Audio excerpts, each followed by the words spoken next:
Vamos suavizar nosso corpo, vamos tranquilizá-lo, erguer nosso pensamento a Deus, nosso Pai, a Jesus, a Nossa Senhora, aos anjos e santos protetores.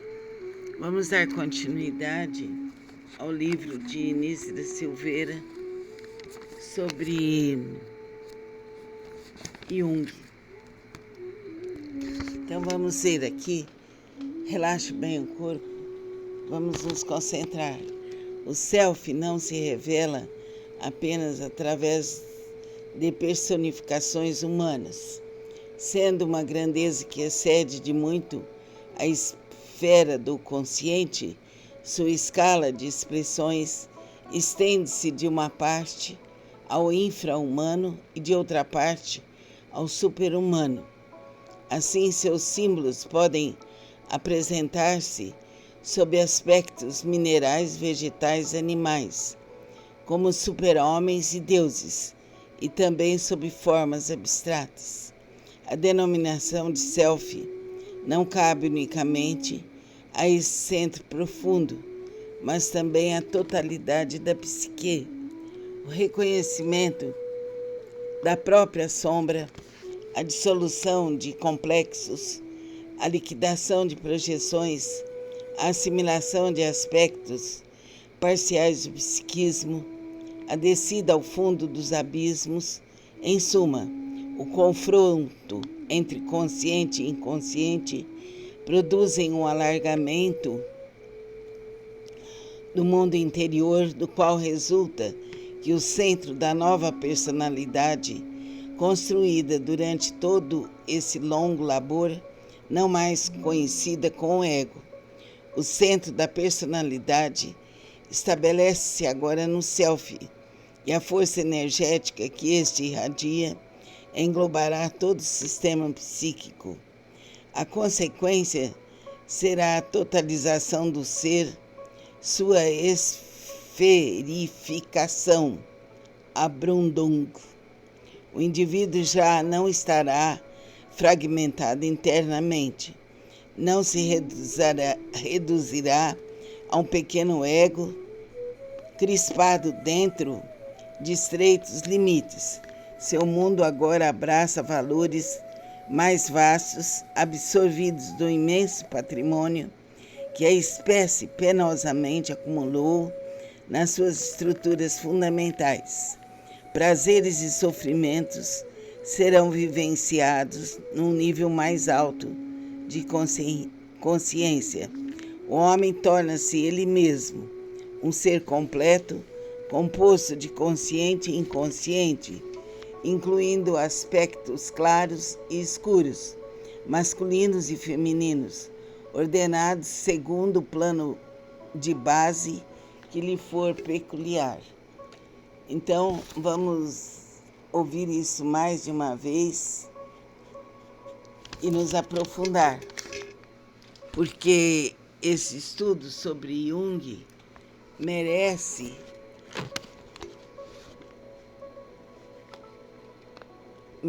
ser muito bem estudado. É um curso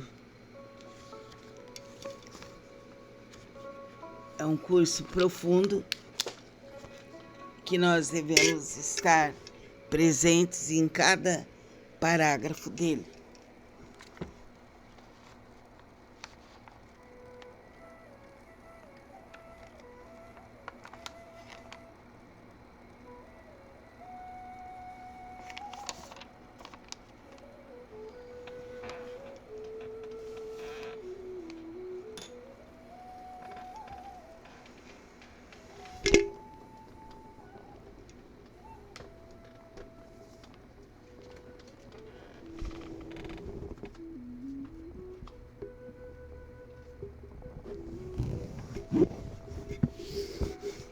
Pedimos que colabore conosco, divulgando a Casa de Lakshmi, Clínica de Desenvolvimento do Ser, que fica na Lagoinha, em Ribeirão Preto. Fica com Deus. Namastê. Vamos relaxar nosso corpo, tranquilizar nossa alma, fechar os olhos, descruzar as pernas, entrelaçar as mãos e encostando os polegares. Vamos continuar lendo o livro de Nise da Silveira sobre os estudos de Jung. Esse trabalho deve ser estudado com profundidade. Quando, depois de duras lutas, se desfazem as personificações da ânima ou do ânimos, o inconsciente muda de aspecto e aparece sob uma forma simbólica nova, representando o self, o núcleo mais interior da psique. M.L. von Franz. Surge então nos sonhos as primeiras figurações desse centro profundo. Habitualmente, nos sonhos de mulheres, esse centro revela-se sob a forma de uma figura feminina superior, mulher desconhecida de quem emana autoridade e benevolência, sacerdotisa, deusa mãe ou deusa do amor. Nos sonhos de homens, assume o aspecto de velho sábio, de mago, de mestre espiritual, de filósofo. Essas personificações, sejam as femininas ou as masculinas, são dotadas de grande potencial energético, causando sempre ao sonhador uma impressão duradoura de maravilhamento. E no nosso próximo encontro, falaremos sobre o self.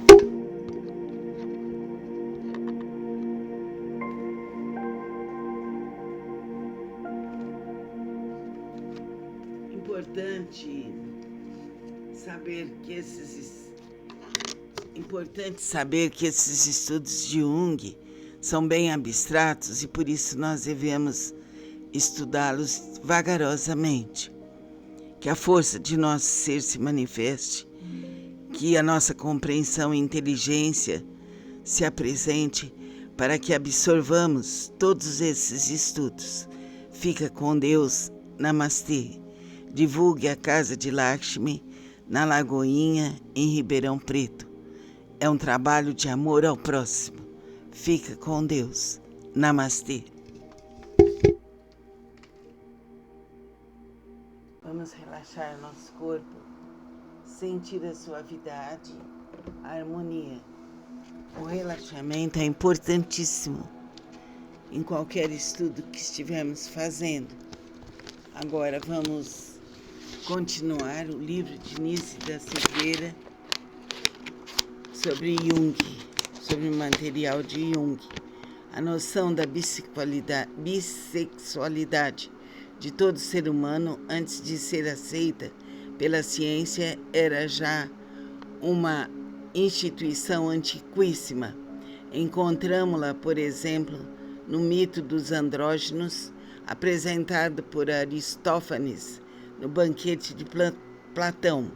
Os andrógenos eram seres bissexuados, redondos, ágeis e tão possantes que Zeus chegou a temê-los. Para reduzir-lhes a força, dividiu-os em duas metades, masculina e feminina. Desde então, cada um procura ansiosamente sua metade. O homem e a mulher sofrem esse mesmo sentimento expresso pelo mito de serem incompletos, quando sozinhos, pois a natureza do homem pressupõe a mulher e a natureza da mulher pressupõe o homem. Todo este material de Jung, escrito por Nise da Silveira, é importante que seja estudado muito fundo, várias vezes. Fica com Deus, propague a Casa de Lakshmi para todos seus amigos e grupos. É uma casa que propicia cursos gratuitos e práticas gratuitas, que vai desenvolver muito a pessoa. Yoga, meditação, reiki, constelação familiar,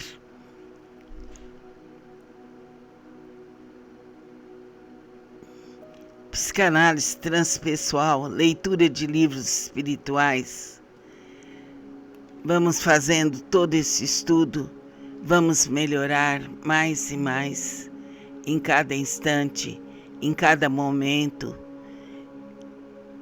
que isso vai nos favorecer. Faça a propagação, que é um trabalho de amor ao próximo, para seus amigos, familiares e grupos. Fica com Deus. Namastê.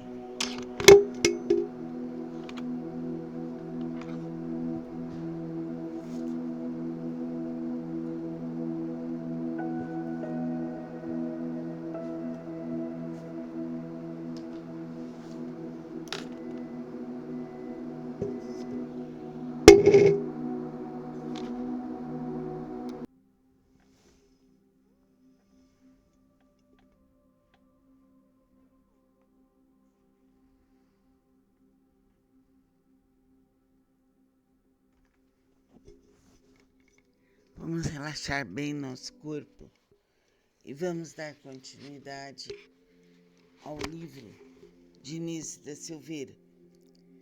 Primeiro receptáculo do ânimos será o Pai.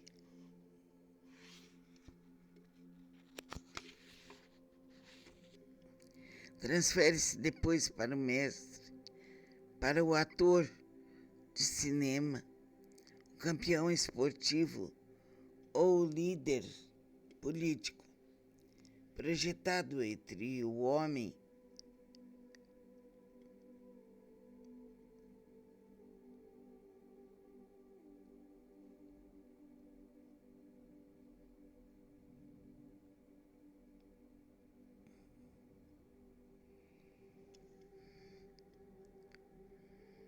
projetado sobre o homem amado, faz dele uma imagem ideal, impossível de resistir à convivência cotidiana. Vêm as exceções inevitáveis. As relações entre o homem e a mulher concorrem dentro do tecido fantasmagórico produzido pela ânima e pelo ânimos. Portanto, não é para surpreender que surjam emaranhados problemas na vida dos casais.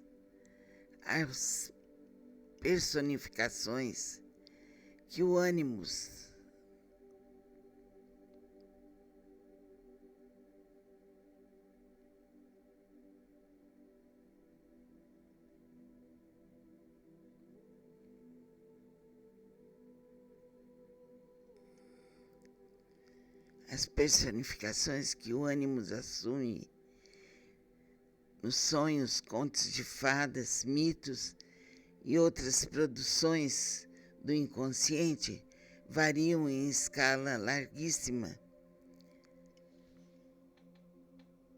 Formas animais selvagens, demônios, príncipes, criminosos, heróis, feiticeiras, artistas, homens brutos e homens requintados. Do mesmo modo que a ânima, o ânimos é suscetível de evoluir e de transformar-se.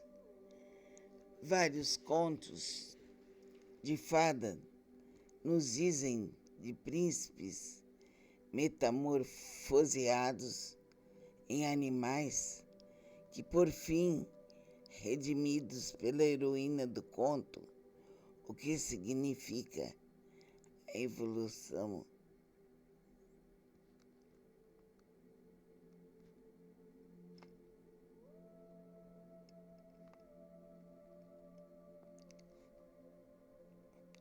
O que significa evolução e integração do princípio masculino na consciência da mulher. As representações dos aspectos negativos do ânimos são particularmente abundantes. Vamos encontrar exemplo dos mais típicos na Bíblia, no livro de Tobias, capítulo 6, onde é contada a história da jovem Sara, que se casou 7 vezes e matou os 7 maridos na noite de núpcias, por estar possuída pelo demônio Sináiticos. Muitas histórias medievais narram também casos de mulheres que, possuídas de demônios, entregavam-se a um erotismo desenfreado e cometiam atos destrutivos. Extraordinária figuração do ânimos na literatura é Heathcliff, personagem de O Morro dos Ventos Uivantes,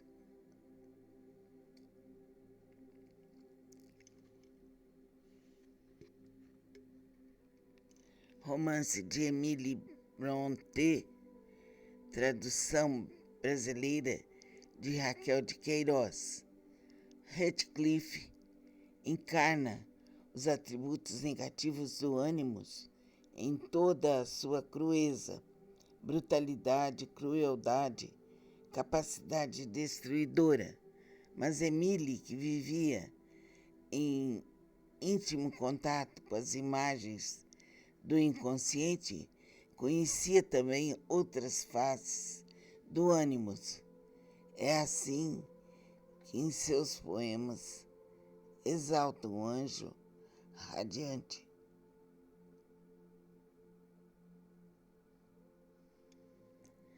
É assim que em seus poemas exalta um anjo radiante, um fantasma sempre presente, meu escravo, meu companheiro, meu rei. O ânimos, nos seus aspectos positivos, tem funções importantes a realizar. É um mediador entre inconsciente e consciente, papel desempenhado pela ânima no homem. Se atentamente cuidado e integrado pelo consciente, traz à mulher capacidade de reflexão, de autoconhecimento e gosto pelas coisas do espírito.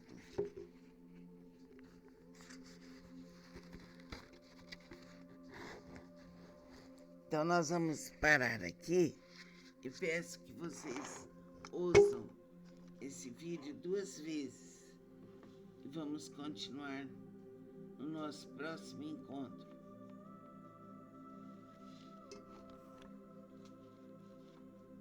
Esse estudo sobre Jung, desse trabalho de Jung, é muito profundo. É bem profundo mesmo e merece ser estudado com capricho, devagar, várias vezes.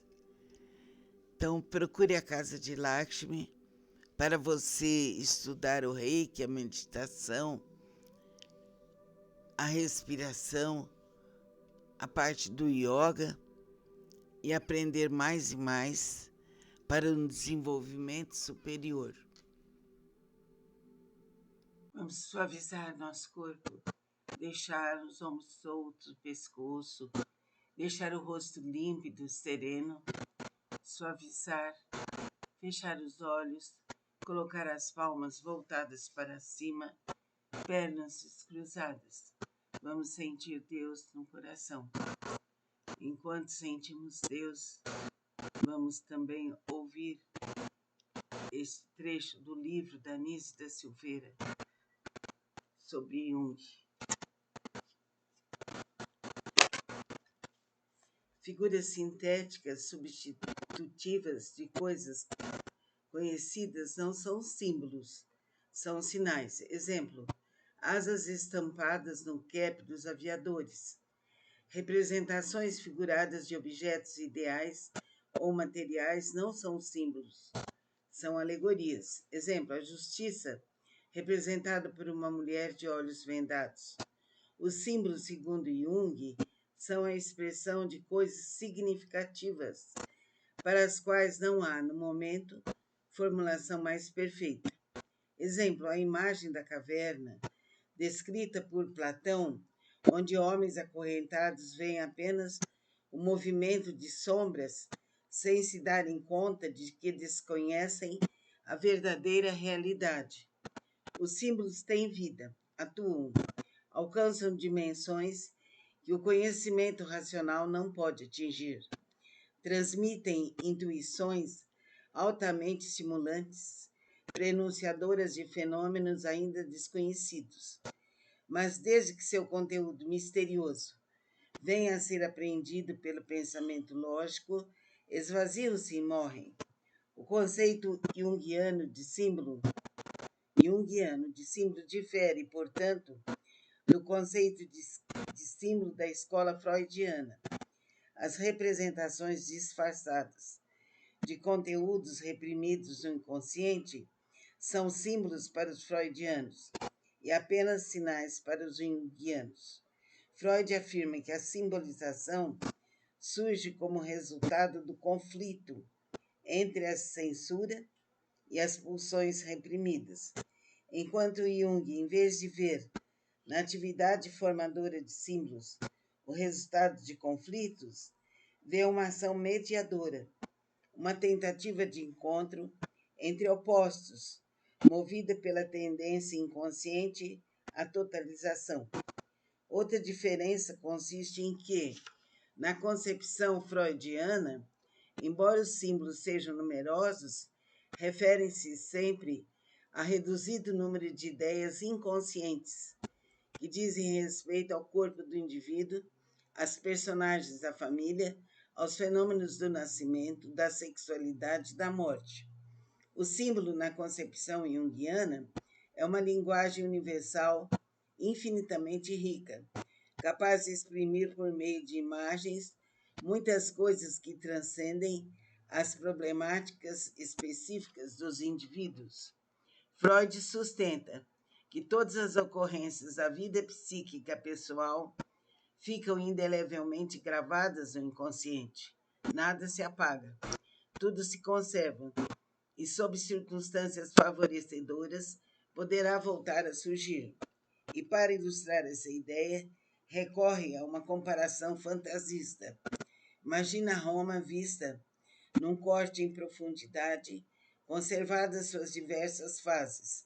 A Roma quadrada, pequena colina erguida sobre o Monte Palatino, a Roma do Septimonium, que reuniu a população instalada sobre 7 colinas, depois a área delimitada pela muralha de Sérvio Túlio, a seguir a cidade cercada pelas muralhas construídas sob ordens do imperador Aureliano e construídas sob ordens do imperador Aureliano, e posteriormente cada fase de transformação da cidade eterna, tudo isso preservado, todas as fases conservadas intactas e não apenas ruínas esparsas, correspondentes a esse ou aquele período. Assim seria a vida psíquica inconsciente. Seus conteúdos manter-se-iam permanentemente iguais. A concepção de Jung é diversa. Desde o início, ele viu o inconsciente num constante trabalho de revolver conteúdos, de agrupá-los e de reagrupá-los. Mais tarde, porém, através de sua experiência clínica, chegou à conclusão de que algo ainda mais importante acontecia. Os conteúdos do inconsciente não se mantinham necessariamente iguais para sempre. Eram suscetíveis de metamorfoses. Será possível acompanhá-las através dos sonhos, nos casos individuais. Na vida social, poderão ser captadas, sobretudo, nas transformações dos símbolos religiosos. O inconsciente sofre mudanças e produz mudanças. Influencia o ego e poderá ser influenciado pelo ego. Desde que a atividade consciente repousa sobre o lastro básico dos instintos e dos arquétipos, será utilíssimo para a saúde psíquica estabelecermos um diálogo entre consciente e inconsciente, a fim de nos apropriarmos do influxo energético que emana do dinamismo das estruturas de fundamento da vida psíquica. Quando se abrem fendas demasiado largas entre consciente e inconsciente, surge a neurose, doença da nossa época. Será, portanto, de vital importância dedicar conscienciosa atenção às imagens arquétipicas. Tais como se apresentam, elas correspondem a um modo de vida arcaico. Teremos de elaborá-las na medida em que possamos atingi-las, de modificá-las no sentido de adaptação às necessidades do nosso tempo. É esse, resumidamente, o pensamento de Jung expresso nos seus últimos escritos. Nota-se uma ampliação em profundidade do diálogo entre consciente e inconsciente, já iniciado no seu livro de 1928, As Relações entre o Ego e o Inconsciente. Esse é o nome do livro. Então, Jung era muito sábio. Para nós chegarmos a esse estudo, precisamos nos desenvolver muito, muito e muito. É importante fazer esse estudo de uma forma profunda, de uma forma muito profunda. Isso vai nos auxiliar e vai nos libertar. Que Deus nos auxilie nesses estudos. Amém. Vamos suavizar nosso corpo, vamos deixá-lo tranquilo e sereno. E vamos agora estudar o livro de Nise da Silveira sobre Jung. Nós paramos no símbolo. Nem toda imagem arquétipica é um símbolo por si só. Em todo símbolo está sempre presente a imagem arquétipica como fator essencial. Mas para construí-lo, a essa imagem devem ainda juntar-se outros elementos. O símbolo é uma forma extremamente complexa. Nela se reúnem opostos numa síntese que vai além das capacidades de compreensão disponíveis no presente e que ainda não pode ser formulada dentro de conceitos. Inconsciente e consciente aproximam-se. Assim, o símbolo não é racional, porém as duas coisas ao mesmo tempo.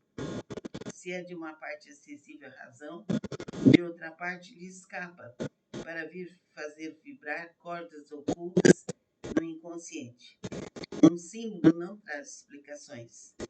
Impulsiona para além de si mesmo, na direção de um sentido ainda distante, inapreensível, obscuramente pressentido e que nenhuma palavra de língua falada poderia exprimir de maneira satisfatória.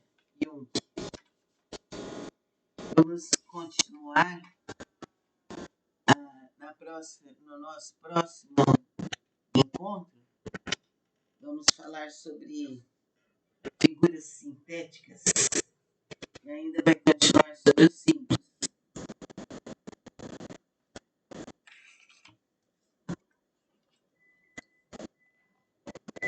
Que a luz, o bem, a paz. Temos dentro do hinduísmo o símbolo do Om, né? Temos outros símbolos que podem nos auxiliar. Por exemplo, no Reiki nós temos o Shokurei, que é um símbolo que você pode pôr em todas as portas, em todos os cantos da sua casa, e vai transformar a energia. Então vamos estudar mesmo. Esse livro de Nise da Silveira precisa ser muito estudado. Fique com Deus. Namastê.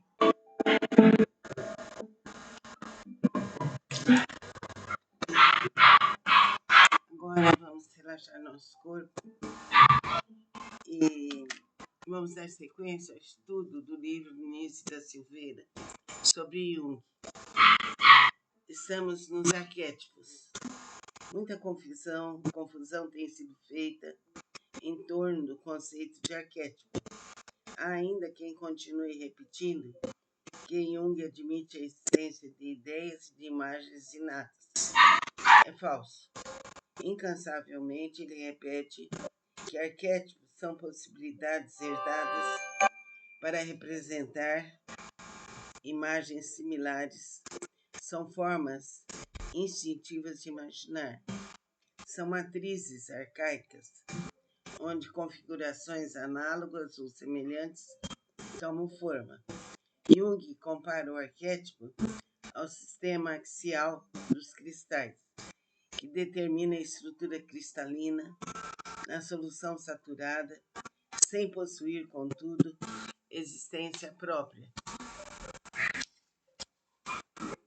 Resultariam do depósito. Como se originariam os arquétipos?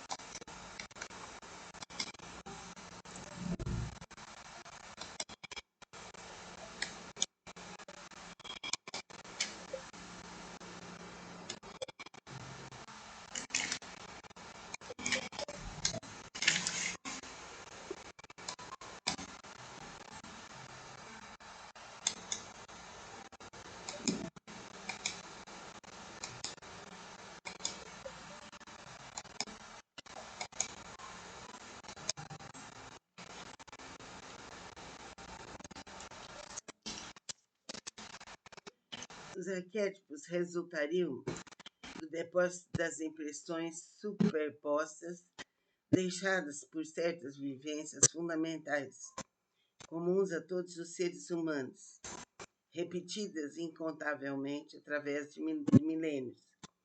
Vivências típicas, tais como as emoções e fantasias suscitadas por fenômenos da natureza, pelas experiências com a mãe, pelos encontros do homem com a mulher, da mulher com o homem, vivências de situações difíceis, como a travessia dos mares e de grandes rios, a transposição das montanhas, etc. Seriam disposições inerentes à estrutura do sistema nervoso que conduziriam à produção de representações sempre análogas ou similares. Do mesmo modo que existem pulsões herdadas para agir de modo sempre idêntico, instintos, existiriam tendências herdadas para construir representações análogas ou semelhantes. Essa segunda hipótese ganha terreno nas obras mais recentes de Jung. Seja qual for sua origem, o arquétipo funciona como um nódulo de concentração de energia psíquica. Quando essa energia em estado potencial se atualiza, toma forma, então teremos a imagem arquetípica. Não poderemos denominar essa imagem de arquétipo, pois